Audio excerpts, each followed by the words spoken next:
आज के इस हम लेक्चर में जानेंगे त्रिज्यखंड का परिमाप, त्रिज्यखंड का क्षेत्रफल क्या होता है। तो सबसे पहले यहाँ देखिए, जैसे कि त्रिज्यखंड जो है एक वृत्त का ही हिस्सा है, वृत्त का ही पार्ट है। तो जैसे वृत्त का क्षेत्रफल होता है, वृत्त का परिमाप होता है, अर्धवृत्त का परिमाप होता है, उसी के जैसे त्रिज्यखंड का ही होता है।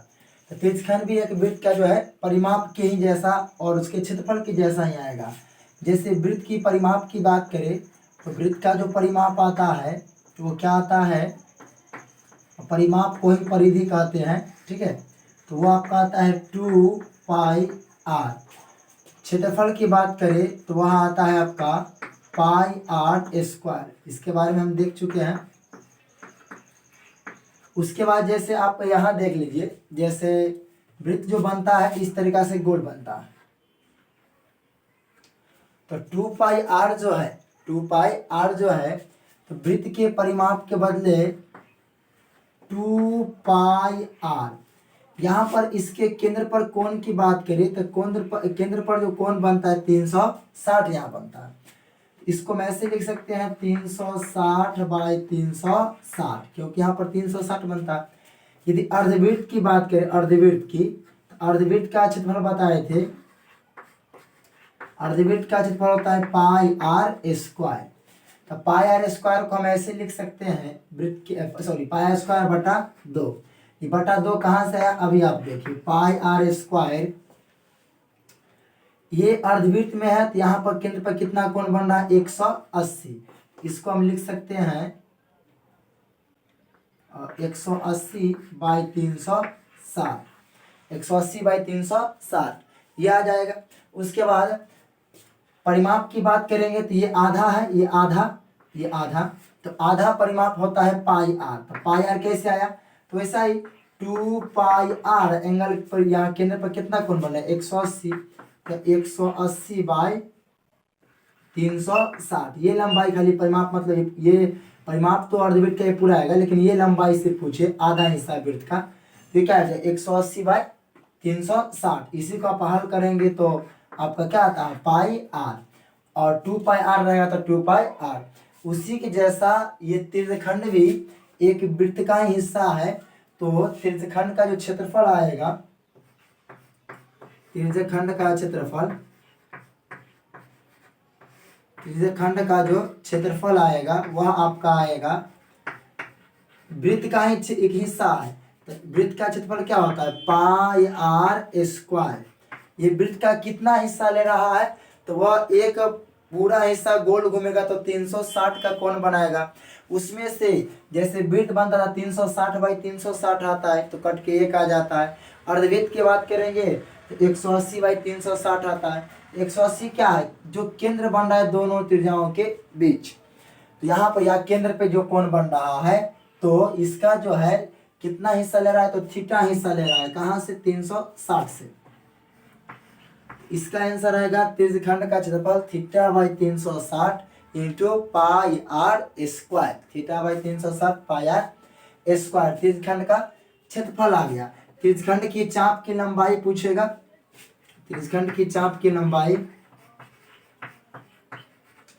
तो चाप की लंबाई जो आएगा वो भी एक वृत्त का हिस्सा है। चाप की लंबाई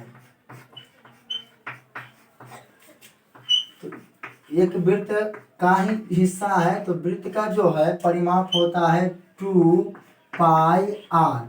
यह 2πr कितना हिस्सा में है, तो θ/360, तो θ/360। तो वृत्त की त्रिज्यखंड की जो चाप की लंबाई आएगा वो कहेगा θ/360 2πr। चाप की लंबाई को हम L बोल देते हैं, तो L बराबर आप लिख सकते हैं θ/360 इंटू 2πr। आप इसको काट भी सकते हैं 2 से, तो लिख सकते हैं θ/180 πr। 2πr में रखेंगे ये। अब आपसे त्रिज्यखंड की परिमाप भी पूछ सकता है, तो त्रिज्यखंड का परिमाप क्या है वो भी देख लीजिए।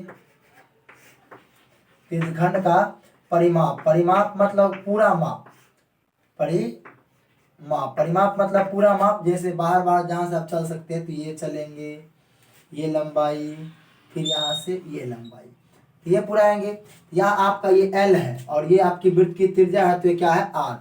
तो परिमाप जो आपका आ जाएगा ये R plus L plus R, इसको हम लिख सकते हैं L प्लस R और R 2R, L plus 2R। L का मान यहाँ रख सकते हैं theta by 360 into 2πr plus 2R।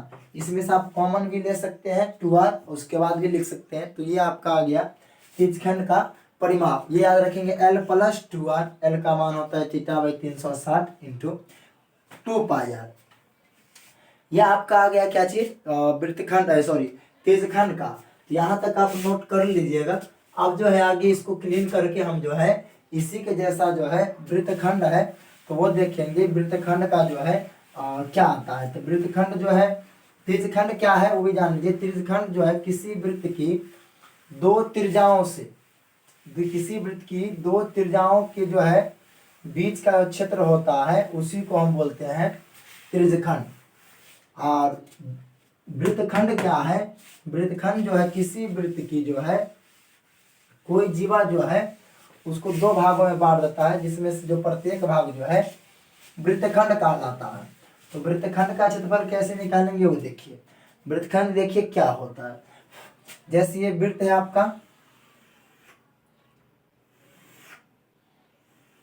वृत्त है, इसके बाद ये वृत्त है और यहाँ पर कोई जीवा है।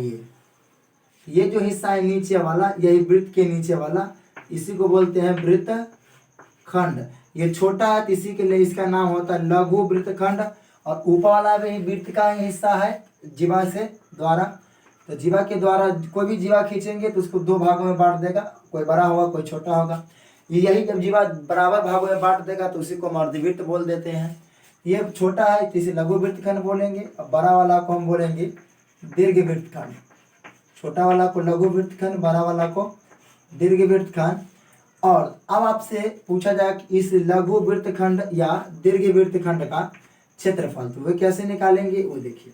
जैसे ये वृत्त का केंद्र है, ये आपको दिया रहेगा थीटा, इसके बीच का कोण, यह त्रिज्या है और ये त्रिज्या है 0, मतलब O है ये, मान लीजिए A है और ये B। तो लघु का हम लिख रहे हैं लघु वृत्तखंड का क्षेत्रफल।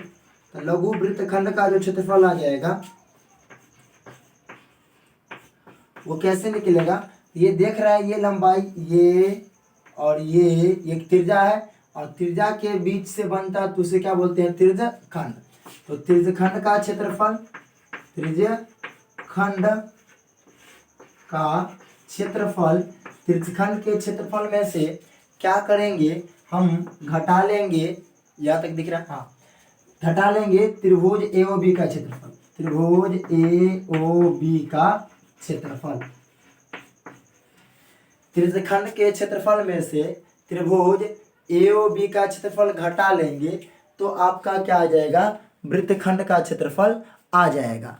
तो यहाँ पे वृत्तखंड का क्षेत्रफल निकालने के लिए आगे बताएं त्रिज्यखंड का क्षेत्रफल क्या होता है, theta by 360 into πr square, त्रिज्यखंड का आ गया, माइनस AOB का क्षेत्रफल तो बताए हैं पिछले लेक्चर में कि जब बीच का कोण मालूम हो और ये दोनों भुजा बराबर हो तो उसका जो त्रिभुज का क्षेत्रफल होता है 1/2, ये दोनों साइड को गुना कर लीजिए, r square sine theta, r square sine theta. तो इसका वृत्तखंड का क्षेत्रफल क्या आ गया, त्रिज्यखंड का क्षेत्रफल माइनस त्रिभुज क्षेत्रफल, थीटा बाई 360 πr स्क्वायर। ये लघु है। यदि दीर्घ का पूछेगा, दीर्घ वृत्तखंड का, तो दीर्घ का भी लिख पाएंगे आप, दीर्घ वृत्तखंड का क्षेत्रफल।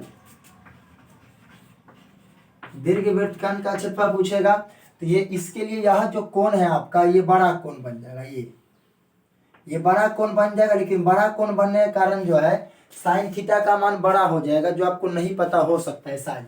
जैसे मान लीजिए 30 है, ये 30 है तो टोटल वाला 360, ये तो 330 हो जाएगा, या ये 60 है तो यह जाएगा 300, तो साइन 300 का तो मान नहीं मालूम होगा, इसीलिए ये थीटा भी लिख सकते, इसके जैसा भी लिख सकते हैं, थीटा का मान यहाँ रख सकते वाला घटा के। लेकिन आप ऐसे ना करके आप इसके बदले पूरा वृत्त में से ये लघु वाला घटा लेंगे तो क्या बच जाएगा, दीर्घ। तो लिख देंगे इसका वृत्त का क्षेत्रफल, वृत्त का क्षेत्रफल माइनस लघु वृत्तखंड का क्षेत्रफल, लघु वृत्तखंड का क्षेत्रफल, इसको हल कर लेंगे, लघु का निकाल लेंगे और दीर्घ का वृत्त का निकाल लेंगे, लघु को घटा लेंगे वृत्त में से तो दीर्घ वृत्तखंड का क्षेत्रफल आ जाएगा। अब यहाँ से आपसे पूछा जा सकता है कि लघु वृत्तखंड का परिमाप क्या आएगा। तो परिमाप मतलब होता है माप। देखिए तो यह लंबाई आपका L है, यह लंबाई क्या है L, ये AB का लंबाई L मान के चलिए क्या है L, और ये AB, ये जीवा AB, L प्लस AB। तो L का मान तो ही बताए हैं आपको कि theta by 360 into pi 2 pi r, theta by 360, इसको 2 पाई आर कर दीजिए, theta by 360 into 2 pi r plus AB का लंबाई आपको दिया रहेगा, जीवा AB की लंबाई, जीवा AB की लंबाई। इस तरीका से आप जो है क्या निकाल पाएंगे, ये लघु वृत्तखंड का परिमाप। इसी प्रकार दीर्घ वृत्तखंड का परिमाप कहेगा तो वही theta by 360 2 pi r plus AB। इसमें थीटा जो है ये घट जाएगा, इसके दीर्घ के लिए जो थीटा हो जाएगा, ये थीटा है तो ये क्या आ जाएगा 360 माइनस थीटा। तो आप रख देंगे अपना, ऐसे पूछेगा तो दीर्घ का तो क्या आ जाएगा 360 minus theta by 360 into 2 pi r plus इसमें भी जीवा की लंबाई ए बी ऐड हो जाएगा। ऐसे परिमाप उतना पूछेगा नहीं, फिर ये परिमाप पूछा जाता है तो आप इस तरीका से बना पाएंगे।